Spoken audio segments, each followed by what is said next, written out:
3. And I started too early. Welcome to our Maine Department of Education afternoon professional development session. Today we are talking about taking a risk using games in the classroom, featuring our speaker today, Derek Carroll from SeDoMoCha Middle School. Derek is a former member of one of my teacher leader cohorts, and this training had actually been scheduled months out in advance. It just happens to fall in the middle of our remote and distance learning environment, but Derek was kind enough to still find time in his schedule to do this presentation for us. At the end of the session, in the chat box, I will put a link to a survey that you can fill out to get a contact our certificate if you need that. And I will also, everything's being recorded, and in the next day or two, I will get that put up on my professional learning page with the rest of them. But without any further ado, I will turn the floor over officially to Derek. And Derek, thank you in advance for your wonderful session. Yeah, absolutely. Thank you. All right. Hello, everyone. As Joe already kind of took care of my entire first slide, I'm Derek Carroll. I'm the 7th grade social studies teacher at SeDoMoCha Middle School in Dover-Foxcroft.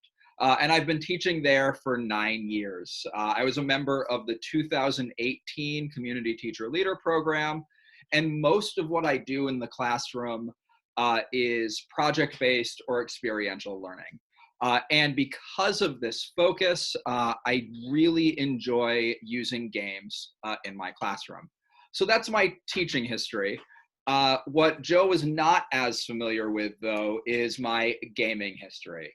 I am what I would consider to be a hobby board gamer. I've been playing board games for about 29 years, starting with Candyland and working my way up to some more complex games. I've been the game master of a 3-year role-playing game campaign that I actually just ran that this past weekend. I would consider myself to be somewhat of a board game evangelist. And while I have you all here for the moment, there is no better time to play board games than in our current climate. If you are stuck at home with nothing to do, please explore some board games, have some fun with your family, and maybe try some things that you haven't necessarily tried before. In terms of kind of continuing the role-playing game angle, I'm also a level 3 Hexblade Warlock in a Dungeons & Dragons campaign, and a level 5 Wood Elf Ranger and Wine Merchant in a Middle-earth role-playing systems game as well. I game a lot. It's part of who I am, and we're going to kind of circle back to the being yourself theme here in a little bit.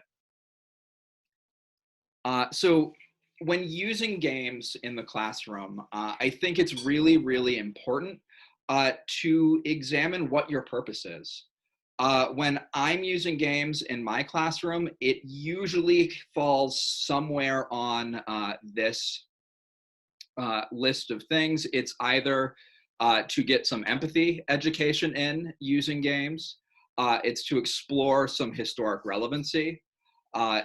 One of the things that I've noticed with the more games that I've played, there's about 100, 200 games about trading around the Mediterranean and the ancient world. I teach ancient history currently, and that historic relevancy is there. It seems that there is a disproportionate number of board game designers who are also gigantic history nerds in the best way possible. I will use games in the classroom to make content more relatable to students. Again, I work with 7th graders, and sometimes some of the concepts that we look at in an ancient history classroom, they're a little abstract. And a board game is a good way to take that abstract concept and make it a little bit more concrete. Board games are also an adjustable time investment. There are lots of different games out there that take different amounts of time. So you can really take and examine your situation and find out what works best for you. And probably the best reason to use games in the classroom that I can think of is it's one more tool in your teaching toolbox that you have available to you. And as many tools in our teaching toolbox, it's not always going to be an appropriate tool to use. but there certainly are opportunities to use it and opportunities to use it well. And my hope here today is that throughout this webinar, I can give you some of the things that I think about when I'm about to use a game in my classroom, and hopefully that will set you up to be successful to use games in your classroom as well. At any point, if you have questions during this webinar, please stop me and ask them. That back and forth is something that I really, really enjoy. So without further ado, let's take a look at games in the classroom. There are a number of major considerations that I will go through before using games in the classroom. I have largely called these the shelves of gamification. I was going to go pillars, but you keep board games on shelves, so I rolled with shelves instead. And shelf 1 is intentionality. There are 5 shelves in total, but shelf 1 is intentionality. As with anything that we use in our classroom, knowing what your goals and learning outcomes are going to be is really, really important before choosing an activity or choosing a lesson or choosing a game to use. And when using games in the classroom, I feel this is doubly important because if you can have a goal from the start, it will allow you to modify things to achieve that goal a little bit more efficiently. It will also allow you to choose the right game for you, but also communicate what that learning goal is to students. And really right from the beginning, as I'm establishing my learning goals, as I'm establishing my learning outcomes, I need to ask myself the question, is a game the best way to do that? And as much as I love board games, as much as I love all sorts of games, sometimes that answer is no. But when the answer is yes, it can really create a special learning experience for everybody. Shelf 2 is connecting that game to the learning. I work really hard to state the learning connection to students at multiple points through. I sort of, to relate to this, it's the same process of if you're showing a movie in your classroom and there are points that you want kids to notice, you pause the film, you help students recognize the connection, you have that discussion. When using a game in the classroom, don't be afraid to basically press pause on the game and state your connection to students again. Also, overcome some of these misconceptions about play. I've found that quite often in the classroom, whether intentionally or not, we lose focus of the fact that play is really, really important. It gives students an opportunity to explore new ideas. It gives them an opportunity to explore roles. I've been using role-playing games in the classroom, not a lot, but occasionally. And when I do, it's an opportunity to give students a risk-free place to play around with different ideas and to explore some things. But also make sure that your lesson does not become indoor recess. We need to keep stating that connection to the learning so the students know that first step, that shelf 1 of intentionality, that's being carried through. Shelf 3 is to figure out what you have available for time. Again, different amounts of, or different types of games are going to require different amounts of time investment. And by the end of this webinar, I'll get into some of the different types of games and how to use them. So really from the beginning, figure out how much time you have to invest in this activity. Not only how much time do you have, but how much of that time are you willing to spend playing the game? For me, this will often vary. Sometimes, depending on what I'm hoping to get out of the game, I'm willing to spend a great deal of time to get there. In other cases, if the game is designed to make a quick point, I really need to consider if the amount of time it would take to get to that point is worthwhile. And also examine how you feel about that.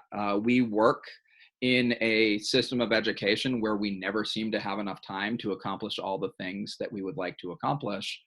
And being able to, at the end of the day, say that, you know, the hour you spent playing this game was an hour well spent that couldn't have been used for any other thing. That's an important thing that you need to feel good about as well. Another thing to consider in all of this is your comfort level with the game.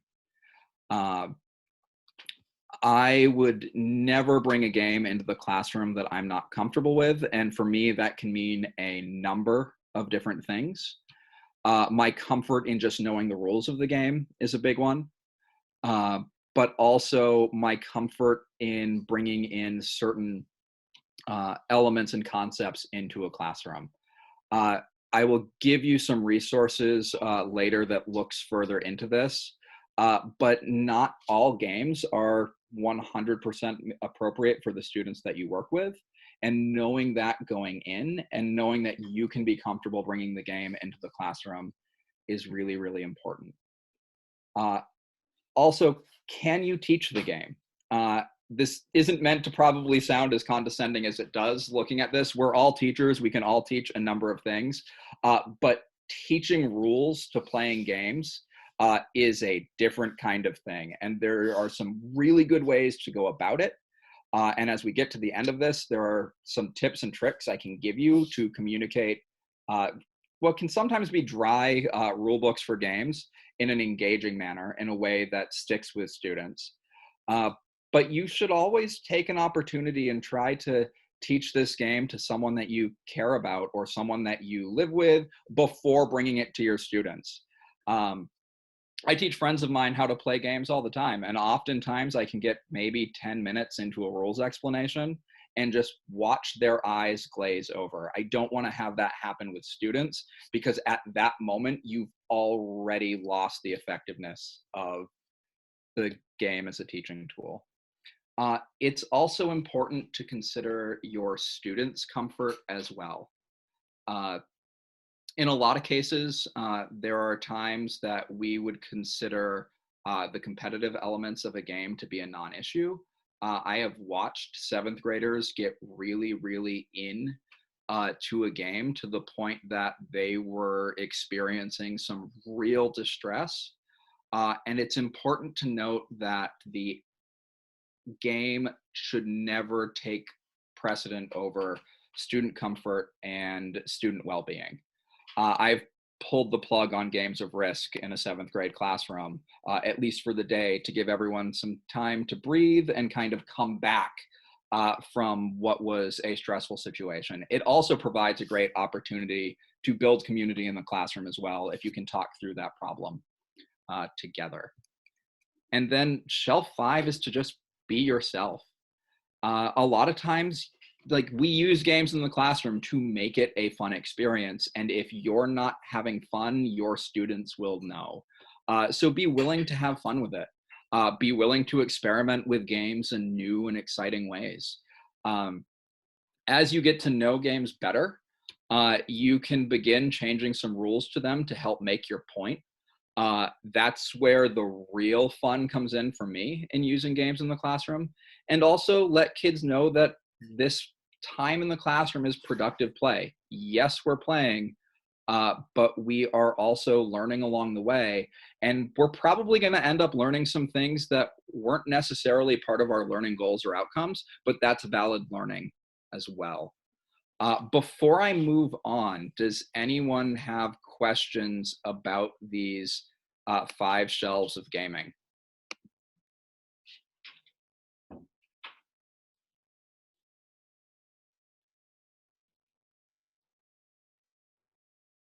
Okay.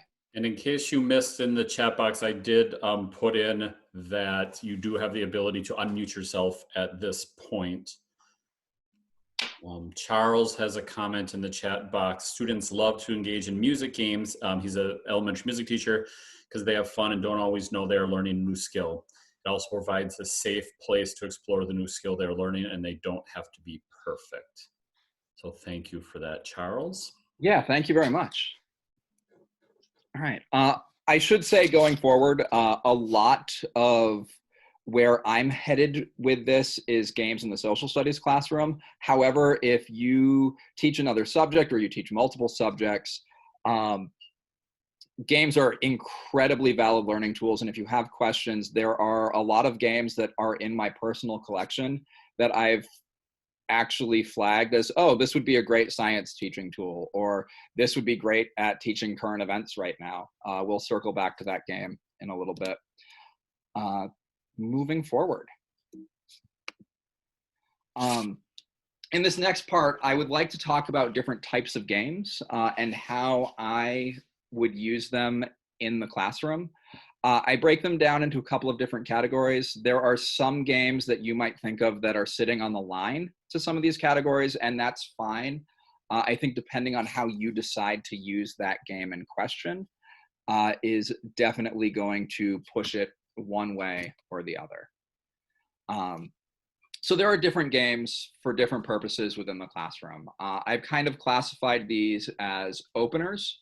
I will use openers as hook activities or conversation starters. They tend to be shorter games. Entrees. An entree is a game that I will end up using for an extended lesson. Think the classic example of a social studies teacher using a game of Risk in the classroom. There are also campaign games. These tend to be longer running segments within a classroom. I'll use a campaign game as a set part of a unit. So we might spend 10 to 15 minutes of a class period playing through the game and then move on to other things. And we'll do that over the course of a few days or a few weeks, depending. There was a huge experiment with a campaign game a few years ago that if I had all the time in the world, I would have continued because the learning outcome from it was brilliant. It just wasn't moving forward as quickly as I would like. And then the last one that I'm going to be talking about today, yes, Craig, I would love to share the slides. I will definitely do that. The last one that I'm going to be talking about today briefly are mega games. Mega games are day-long events. This has been my most recent exploration into games. I had a really awesome opportunity to work through this this year before we moved to distance learning. And it was incredible to see it work, but it was also a great deal of work to make happen, and it required a lot of monkeying around with the school schedule. So first, let's talk about openers. An opener is a game that is an appetizer to the lesson. One of the examples that I'm going to use here is the game One Night Ultimate Werewolf. Is anyone familiar with this game? Okay, I'm seeing some heads shaking in the negative. So One Night Ultimate Werewolf is a game that falls into a category of social deduction. You get a group of friends around the table.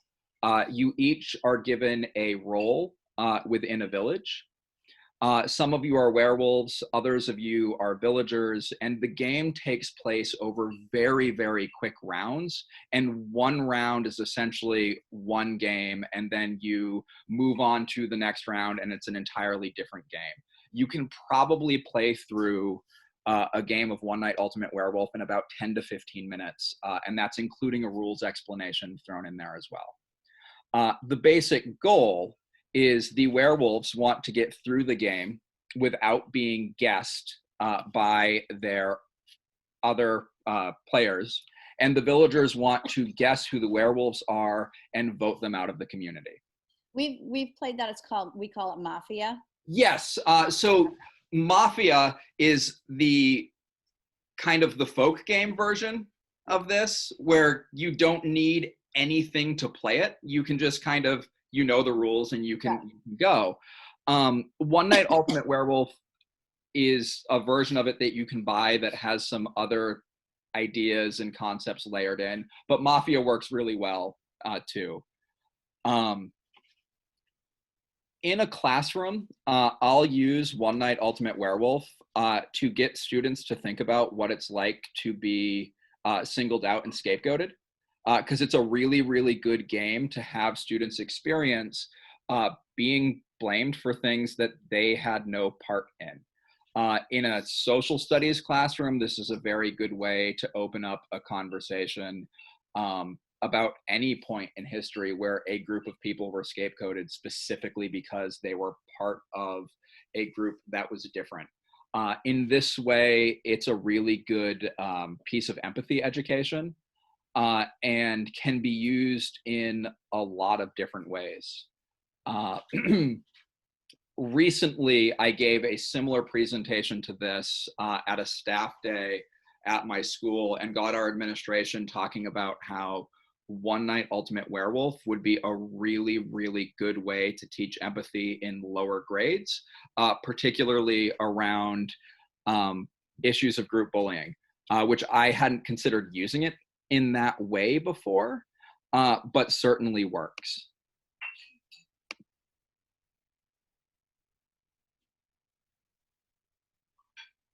I agree with your comment, Cook. I would just call the game murder as well. And yes, Charles, very relevant to how people are reacting to coronavirus being called as the Chinese virus. It's sort of one of those, unfortunately, a perennial lesson in we always seem to find groups to scapegoat, and this is a really good way to get kids examining what it feels like to be part of that group. One Night Ultimate Werewolf is one game that I would use as an opener. Again, really the goal here is they're shorter games. They tend to have simpler rule sets, so they can be taught very quickly. In the gaming hobby, we would refer to them as entry level or gateway games, and they tend to play very quickly and they're very impactful. And with an opener, as I said on the previous slide, I'm going to use this as a hook activity or an activity to spark a larger conversation. My opener games are a vehicle to get to the lesson, but they're never actually the lesson itself. That piece comes afterwards, and the game is used as a touchstone point to refer back to and to really give students something concrete to hold on to. Questions about openers? Yeah, my question is, hey, how's it going? Sorry. Not too bad. How are you? Good. My question is, when you're having a game like this as an opener, do you have the whole class play it, or do you have like a fishbowl activity where some of the kids are playing it in the middle? How do you present this to the class? That's a fantastic question. It really depends on the game. One of the reasons why, and I don't mean to actually endorse One Night Ultimate Werewolf here. I like it because it can play really large groups. There's another version of it just called Werewolf that I think can play up to 99 people. So in that way, it would be a whole class activity. Okay. If the game doesn't play as many people, it will really depend on the class. If I have a class where I think students would be patient enough to sit through a few rounds and watch other people play, I would play in smaller groups. I might put them in teams. It really depends on knowing the class. Okay. Typically, my openers tend to play more people. It's that whole number of players things that becomes an issue when we get to the entree games. All right. My entree games are much larger time investments, or at least they can be. And these would be games that are longer games, sometimes filling 60 to 240 minutes, depending on the actual game. They tend to be a little bit more complex, and they tend to usually only accommodate 2 to 8 players, which can be a huge, huge barrier in the classroom, especially if you have large class sizes. When I'm using a game like this, I tend to spend a lot more time figuring out how to bend and reformat it to fit my needs. One example that I use in my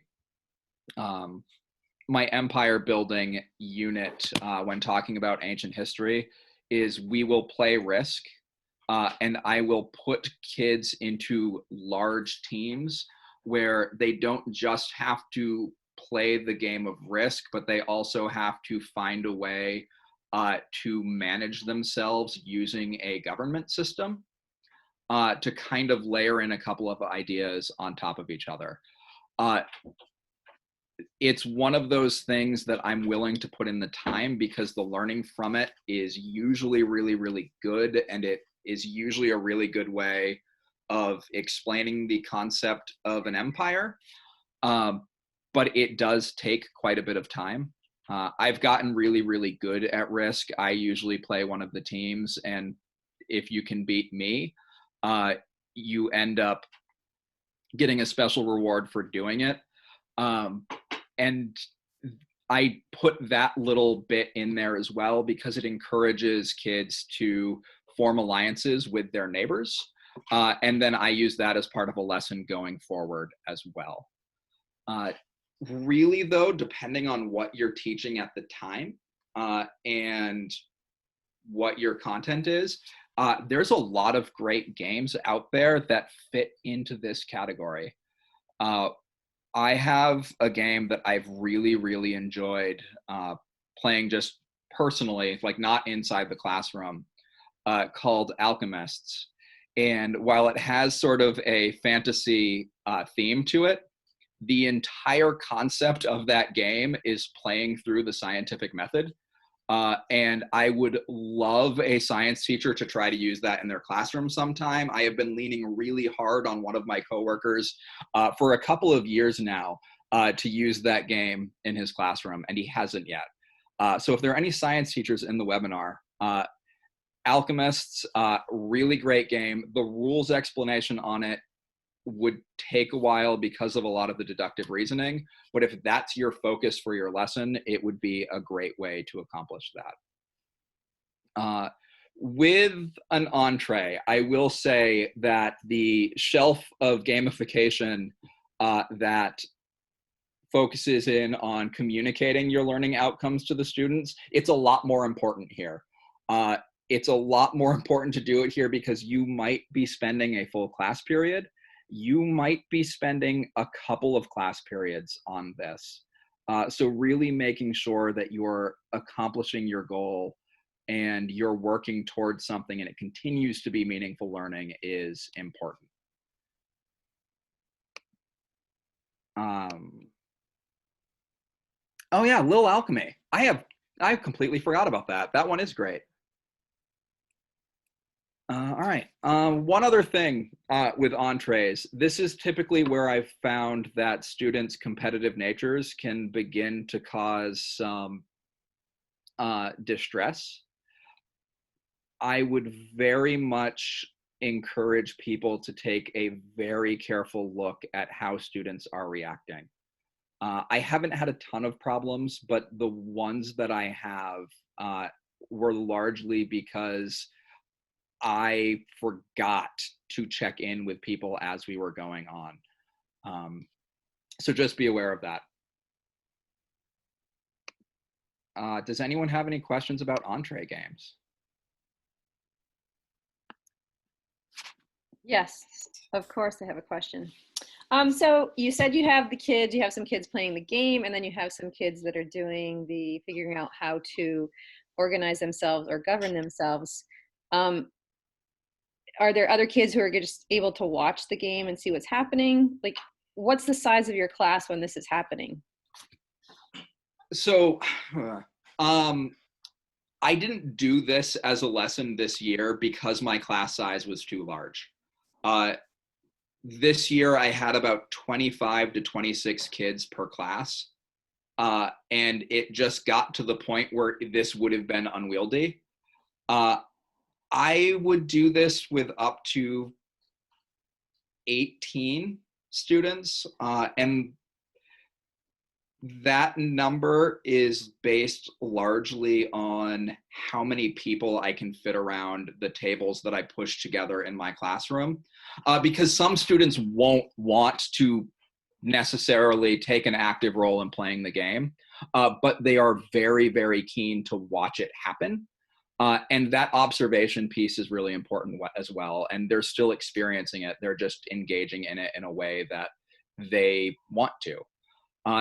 And it's important to remember that games aren't everybody's cup of tea. That's a thing I need to remind myself all the time as I try to tell my family, like, oh, it's Thanksgiving, let's play board games. I'm the only person in my family that likes board games. So remembering that your students also, some of them might not enjoy playing the game, but watching it, they might be more in tune with. And then do you have kids who want to continue the game later and then have to do the whole Seinfeld thing of moving the risk board, to a different location so they can play it later? Or do you have to do you take a picture of where everything is? So my second slide, the picture on that slide was a saved game state of a game called Seafall. I've found document cameras take really, really good pictures of game boards. When we get to talking about the mega game, though, that's one that I left up for 3 weeks, and that became its own weird challenges. Derek, do you prefer tangible or hands-on games as opposed to virtual games? And also, my curriculum centers around colonization of America through the Revolutionary period. Any specific games you'd recommend for that time frame? Yeah, absolutely. So I've used digital games in the classroom as well. And I'll make some recommendations for that. Maybe not that go specifically with your content area, but just some companies to keep an eye out for that have been doing really cool things. But the games that I'm mentioning here, this focus is more on tabletop, tactile, those types of games. For Colonial America, there's some really cool stuff out there, depending on what your learning targets are and what your goals are. If you want to key in to a specific historic event, oh boy, let's see if I can remember this, the name of the game. It's a game that focuses specifically on the 7 Years' War. Yep. And it falls into a category of games that are more than just a fun activity. There are some games out there that are very, very heavy in content and very almost more art pieces. And this game is one of those. It really focuses on the misery experienced in the 7 Years' War. I think it's called A Few Acres of Snow. We spent a lot of time on the 7 Years' War, so I'll have to look into that. I'm actually looking. Yep, A Few Acres of Snow is the game. It's a pretty accessible war game in that it's mostly card driven, and if you're not familiar with war gaming as a hobby, it's typically a lot of really small cardboard tokens that you lay out on a map, and this really took that and simplified it into a more accessible board game. And then just my other question, me and Sonia here just hogging it, but the game Supremacy 1914, which is digital. I don't know. Have you ever heard of that? It sounds familiar. Okay, just somebody shared that several weeks ago, and I haven't got a chance to look into it. I didn't know if that was something that was really worth my time, or if you had any idea, but no big deal there at all. Okay. Also, if about the colonization piece, if you want a game that looks specifically at the whole like process of colonization, the game Archipelago does that in a really, really good way. It's not focused on the US, but it is focused more on that expansive imperialistic ideology. So that might be something to look at as well. Thanks a lot. Yeah, no problem. Derek, there was a question in the chat. Do you have any advice for implementing games when you have a classroom with some kids who are consistently competitive? Ooh, yeah, I actually do have some. I've had that unique challenge as well. Well, I don't know if it's necessarily a unique challenge at the middle school level. Kids tend to be really competitive, but there are some games out there that are cooperative in nature. So either everyone wins as a group or everybody loses and the game wins. I've used cooperative games to kind of teach particularly competitive groups that there are other ways to approach life. And I would consider looking into some of those. And maybe that might be just a way to get them to work together before you give them a game that is more competitive in nature. In particular, cooperative games that I would recommend, oh boy, Forbidden Island and Forbidden Desert are pretty easily accessible for students. What age group are you working with specifically? Hi, sorry, I'm muting myself. Well, I work with elementary age students, but I've also worked with like preschool, like upper fifth. So like I'm usually in the lower elementary school age, and I like to do games with them, but I find that that age sometimes it's really difficult because of how competitive they can be. And it's kind of hard to explain it's okay to lose, it's okay to win, you know, that kind of thing. So I was just kind of trying to get some insight on that. Yeah, I would say Forbidden Island or Forbidden Desert it might be a challenge for lower elementary, but it is a more elementary friendly game. The other really good cooperative game that I would recommend for more middle and above, but maybe not right now, is the game Pandemic. It's a fantastic cooperative game and could be used as a really solid learning tool currently, but is one that I would want to have more control over a conversation going forward with if I were to use it in a classroom. Okay, thank you. You're welcome.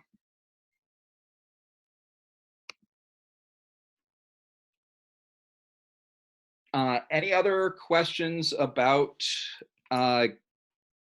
entree style games before we move on to what I would consider to be campaign games?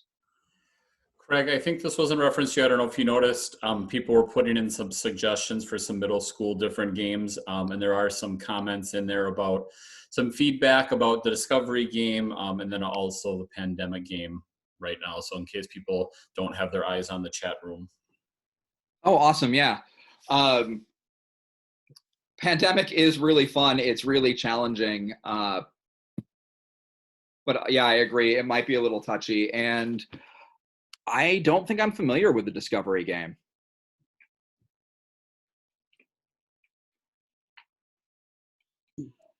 Hi, I used the Discovery game last year, and it just involves the kids counting up how much money they have, and how many horses, and how many 100 different little things, and it was just hugely unwieldy. But it's a really great idea. It's about the kids stocking up a ship to come to the new world, and what are they going to need here. Oh, interesting. Thank you for the suggestion. So moving into campaign games, these would be longer lasting activities in my classroom. This would be something that I would chip away at a little at a time. I will typically use some sort of tabletop role-playing game to make this happen. This would be another opportunity where this would be a very cooperative activity in my classroom as well. So yeah, again, I would place tabletop role-playing games here. This would be kind of your next level games in the classroom area to explore, or if you're really looking for a challenge, this is a fun area to begin looking into. And it requires a lot of creativity on the part of the students, but also on your part as well. The big name in tabletop role-playing right now is Dungeons and Dragons, which is currently in its 5th edition. I would caution people to be aware of the bad press that Dungeons and Dragons pulled in the 80s. The moral panic in the 80s, depending on where you're teaching, might still have some feet and might still have kind of a grip on the community. So just be aware of that going in. I've used it in my classroom and have found that if you rename it, no one cares.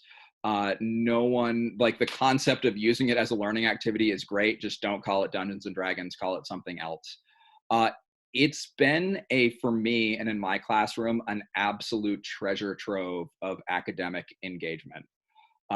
It's taken a little bit of modification to really make it fit into the realm that I want it to. But because of the nature of tabletop role-playing games, the rules were built to be modified. So if you can understand the rules on a fundamental level, you can really begin to change it to meet your needs. Again, a tabletop role-playing game is a game where you take on the persona of a character and you explore a world with that character. So the game is super versatile. It's only limited by your imagination or how you choose to use it. And it's a really, really good alternative approach to education. I can't remember the name of the educator, but I believe he's out of Houston, Texas. He has been using Dungeons and Dragons in an English classroom for years and has actually been getting a lot of really good success at building kids' ability to read certain types of text and using text features, as well as building their literacy through Dungeons and Dragons.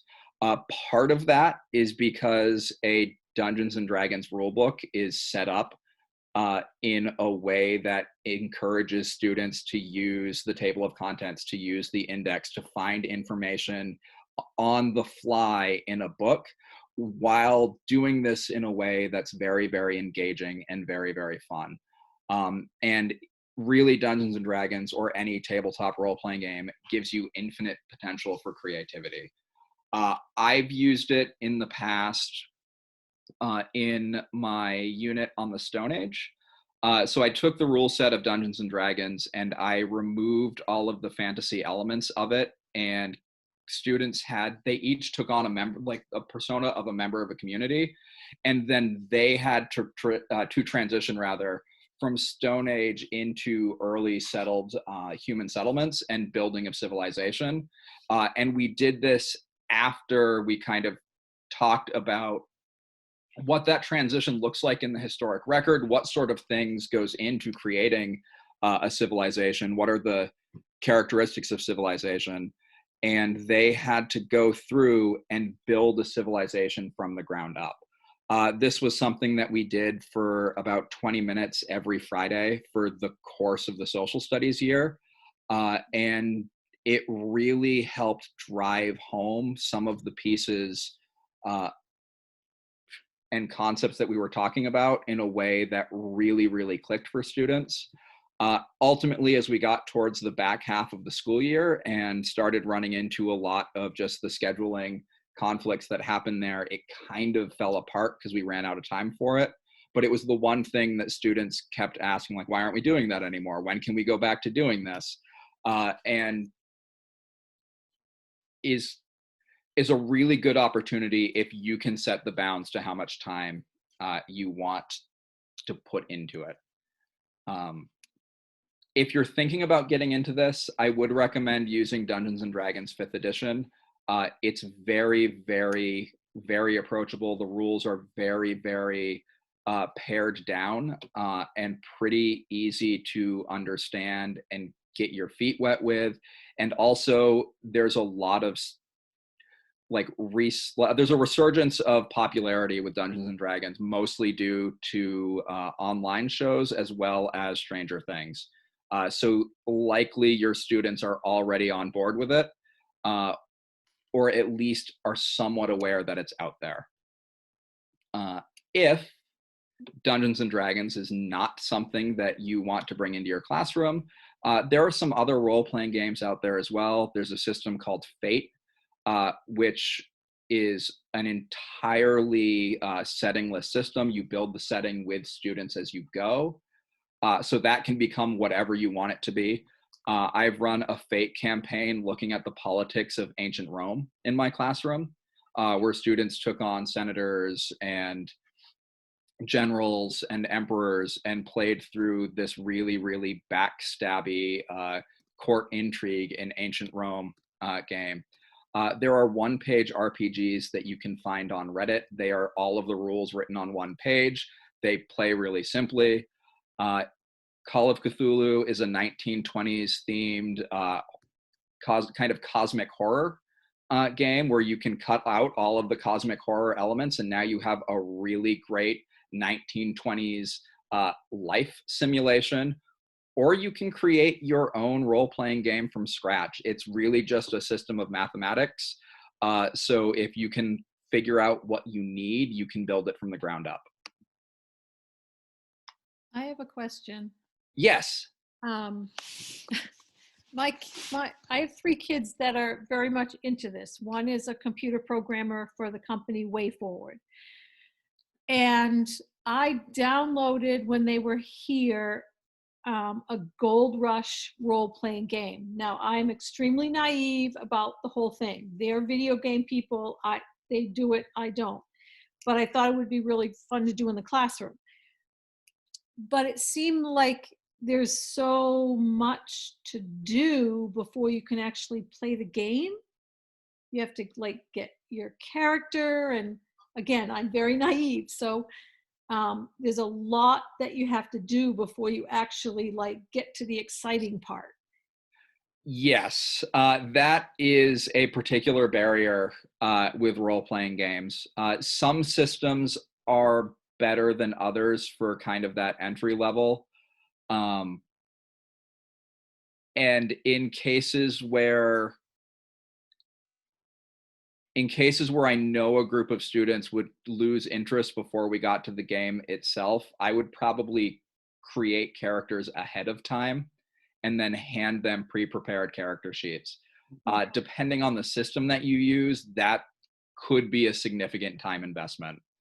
I did this a few years ago with a system that did not have an easy character creation process. And it took me probably about 15 hours to create an entire grade levels worth of character sheets, and I'll never do it again. And it's actually why I stopped using that system in the classroom. And it's not even on this list. It was such a huge undertaking that I bounced off from it really, really hard. But yeah, that can certainly be a barrier and a challenge. You'll also find some students are really into that piece of it, and I've kind of sourced those tasks to students that did have some familiarity with the system or were just really excited to create characters. Okay. Now, these one-page RPGs, I mean, the rules for that Gold Rush game are pages and pages long. The one-page RPG, I mean, does that seriously mean that there's 1 page of rules? Yeah, 1 page of rules, and that's it. And most of them are pretty simple systems. Our school has this really great opportunity for students at the end of the day on Friday. We call it exploratories, and it's just an opportunity for kids to participate in something that they haven't before. Right. And I typically will do a couple of role-playing games exploratories throughout the year. I've left 1-page RPGs to be run by substitute teachers that I didn't know who my sub was going to be or if they knew anything about role-playing games, and had a student in the room walk everybody through it. Okay. So they're simple enough that I think it was an 8th grade student that did it this year. An 8th grade student was able to run it for like 20 other people. Any recommendations on a Civil War era game of either sort? Oh boy, not off the top of my head. There's a lot of great stuff out there for Civil War. I would have to do some further research on that. By the end of this session, I'm going to give you a list of places where I typically do my research for things. All right. And hopefully you'll be able to find something there. Awesome. Thank you. Yeah, you're welcome. Entry games for elementary students. Was that your question? Or is that someone else? I'm reading in the chat right now. Yep, it's my question. What type? I work with K to 5. Okay. And I'm the speech language pathologist, so I'm looking for some of the same things that you mentioned with the first entry game. Okay. I'm trying to think. There are a lot of great games out there that would fall into that category, depending on what you necessarily want to use it for. I've actually been looking at pretty closely right now a game called Codenames. I actually looked at that one. Okay. It's a party game where you try to get people to basically guess a word based off from some clues, and you're actually trying to get them to guess a series of words using as few clues as possible. I've been looking at running a remote game night for some of the other members of my staff, and have found that Codenames with another person and just a simple document camera, you could run it remotely. So that's kind of something that I've been looking into. The copy of Codenames that I used, I actually went into a coworker's classroom with permission and borrowed off from his shelf because he bought it for his classroom and never got around to using it. So I snuck in as we were kind of giving everyone their stuff back on our last day, actually in the building, and grabbed it for that purpose. Okay. All right. I feel like I'm probably going a little long here. Also, with campaign style games, feel free to modify any existing rule set that you need to fit what you want to do. To do this, you really want to know the rules of the game that you choose, know what your goal is, and then experiment. And as always, just be super honest with kids. Like, hey, I'm trying something new. These aren't the printed rules of this game. I've changed it for these reasons. Let me know how it works out. Let's talk about that. When I talk about the mega game that I ran with my students this year, we split the grade into 2 different groups, and half of them engaged with the mega game over the course of the first 3 weeks, and the second half engaged with it over the course of the next 3 weeks. And I let that first group know that they were my playtesters, that there were going to be rules that we found that didn't work, and I would be changing those along the way.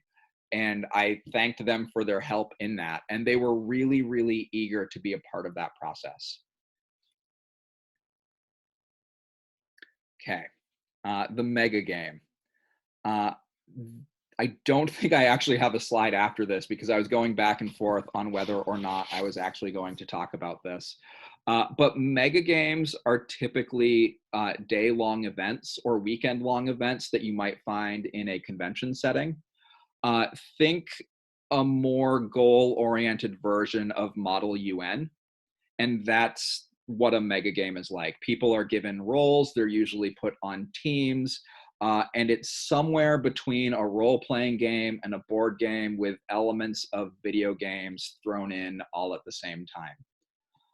I recently ran a mega game in my classroom. It's the second mega game that I've run with 7th grade students. It went a lot better than the first one, mostly because there were a couple of things that I needed to figure out to make it a success. First and foremost, the design philosophy behind a mega game is very, very different than the design philosophy behind a traditional board game.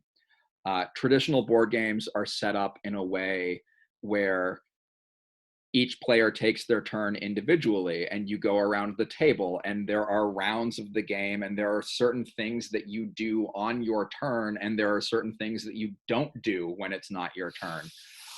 Because mega games are designed to play upwards of 80 to 100 people, that turn-based idea and philosophy behind game design doesn't work in a mega game. You want to somehow design a game that takes place all at the same time. Every team, every student is doing their turn at the same time, with very little downtime, with a group of people sort of managing and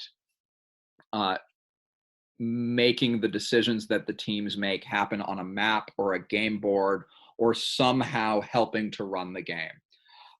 This mega game that I ran most recently was about empire building in Mesopotamia. It was during our unit on ancient Mesopotamia, and each group of 4 students took on a city-state within the region of Mesopotamia, and it was their job to grow, develop technology, form alliances with their neighbors, war with their neighbors, and generally build an empire in any way that they could based on the learning that we had done.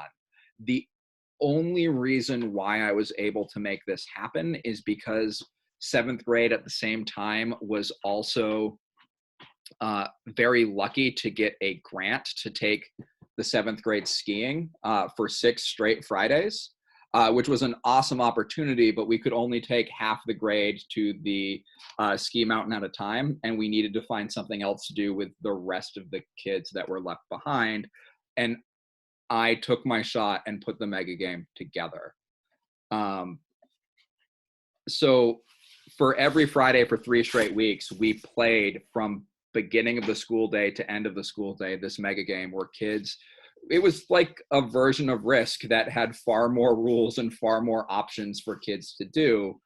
But it was certainly an experience, and this was how I was able to do my Risk lesson this year with the large class sizes that I had, is I actually had to change the game into something else.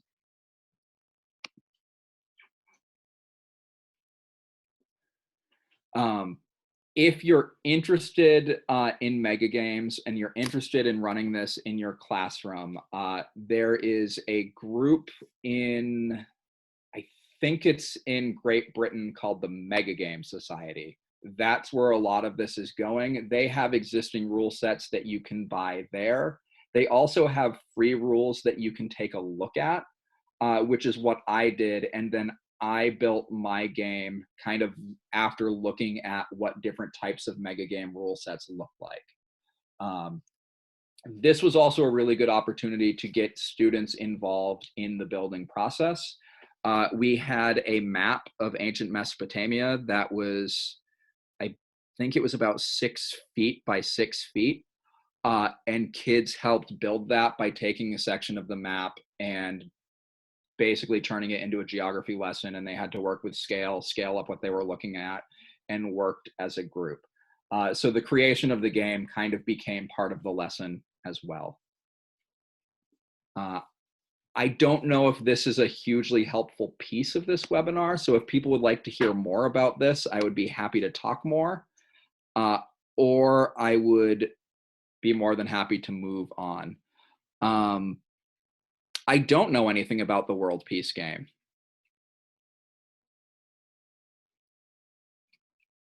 Yeah, I don't know. I don't know much either, except that it's a mega game. It's a day-long thing that you get everyone in a community. You can have hundreds of people in a room and play this world peace game, and you can't, like, you have to sign up and go to their trainings to learn how to do it. So I've never Yes. been able to do that. Yeah, mega games are, as I kind of said in the beginning, it was kind of my final frontier with games, and it was an exhausting endeavor. But there are a lot of work to run. I wouldn't necessarily suggest anyone start with a mega game because it was a challenge and was one that I undertook this year largely because the first time I did it, it was such an abject failure that I didn't want that to be the mega game that I created. So you can create your own called No Surrender. Well, I haven't heard of a lot of these, so this has been a great sourcing. Oh, awesome. Yeah. And I'm actually about to get to some other resources that you can check out to kind of give you an idea of things that you might want to bring into your classroom. Because I certainly do not know every game that's ever been created. And although I wish I did, there are people out there, and the internet is an amazing resource of people just crowdfunding ideas and information. Also, you can flip the narrative, and once students have played a few games in your classroom, creating the game can become the project. I've done that with Risk before, where a group was really, really into it, and part of our discussion was how Risk wasn't a good enough simulation of empire building. So I was like, all right, cool, build your own game. What are some things that you would throw in? And then we did a day where we kind of demoed our games for the other classes and other students in the classroom. And that is a really nice project that gets kids thinking about creating a system of rules that works, tying rules to a certain theme, but also has a lot of really creative visual elements that get everyone involved and is a really good way to build community in the classroom. So my final thoughts here, creativity always counts. I've found that students really tend to appreciate when you take creative risks, and it also is a way that shows them it's okay to take creative risks as well. And also take risks with something new. You'll never know whether something works or does not in the classroom until you actually try it. And you might want to choose the group that you try something with for the first time carefully, because we all have students that get stressed out when we don't have all the answers. And I believe we all have students that are really, really easygoing, and they're your academic risk takers as well. And those are the groups that I will usually pilot things with. And it might be I pilot an activity with them the day before I do other classes. But you get to know which students will have really, really valuable feedback, but also will be able to kind of roll with the punches when something doesn't work exactly the way you want it to do. Also, just play games. The more games you play, the more ways you will think of to use them in your classroom. I believe as educators, we're constantly thinking about our classroom and how certain things that we experience can be used there. I'm part of or I used to be, because we haven't met in a while for obvious reasons, but I'm part of a game group that meets fairly regularly to play games. And I'm always having that aha moment of, I've never played this game before, but wow, what a great game to use to teach such and such a concept in my classroom. Find your comfort area. If you're comfortable with what you're experimenting with, it'll show, and students will be more comfortable. And ultimately, have fun. Class should be fun for students. It should also be fun for us as well. And do what you need to do to have a good time and enjoy the game that you are bringing to your classroom. Now, in terms of some resources to look at, this is by far not an exhaustive list. But shutupandsitdown.com is a website put on by British games journalists. They used to be journalists in the video games industry, and they swapped over to board games. And it's a really great place to determine the inclusivity of your chosen game. They do game reviews that focus on more than just, is the game fun, is the game good? They will look at ideas of representation and inclusivity, and they do a really good job discussing whether or not any of the portrayals of a group of people within the game is problematic. And this is one place that I will go just to get another set of eyes or opinions on the game that I'm bringing into my classroom. Especially with some older games that were created, late 80s, mid 90s, representation of minority groups was not always a positive thing, and wasn't always intentionally negative, but, choices were made in the art style that probably shouldn't have been.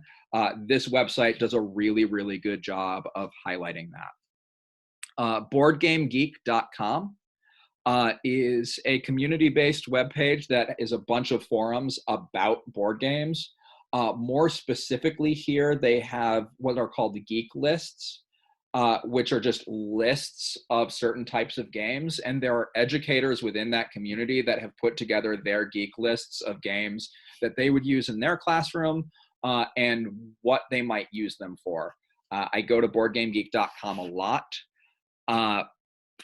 Reddit can be a really, really good resource if you're working with a tabletop role-playing game that you've not used before. They also do a really good job of clearing up rules questions. If you're not familiar with Reddit, just be aware that sometimes it's a little bit like the digital Wild West, and just know that going in. And also CoolStuffInc.com is a website. It's actually the online presence of a game store in Florida. I tend to buy the vast majority of my games at CoolStuffInc.com. Their prices compared to other places tend to be a little bit lower. But, and this is more of a hobby specific thing, if you can buy games at your local hobby game store, I would support them. I just don't have a very good local hobby game store, unfortunately. Otherwise, I would spend the few extra dollars to buy games there just to support a local business. If you can't do that, though, CoolStuffInc.com has a huge, huge selection of board games, and they ship fairly quickly. I think that was my last slide. Yes, it was. Does anyone have any questions?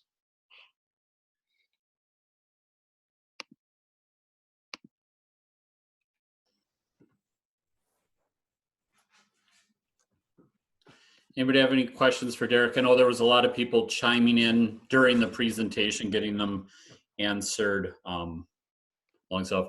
Kimberly, thank you for joining us. Thank you very much. By a lot of people chiming in, like, do you mean me and Craig hogging the questions? I got nothing. I would also like to add to your resource list. I'm sure you have staff members at your schools that love playing games, and they're probably really, really desperate to have some other people to play games with right now. Particularly, there are digital ways to play games. There's Tabletop Simulator is one. Tabletopia is another. I haven't used any. I'm aware of them as resources. Tabletop Simulator gets into this weird territory where we know what music piracy is, but what does board game piracy look like? Because users can build digital versions of board games in the software and then share it with whoever they want to. So be aware of that. Think about where you sit with copyright issues and creative licensing on things before jumping into that. But you can play board games remotely as well. Board Game Arena as well is one that I was just made aware of seconds ago.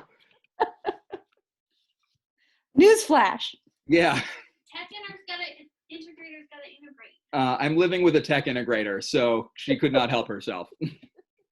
What was the link again? For No, that she just shared with us. Board Game Arena. Thank you. .com.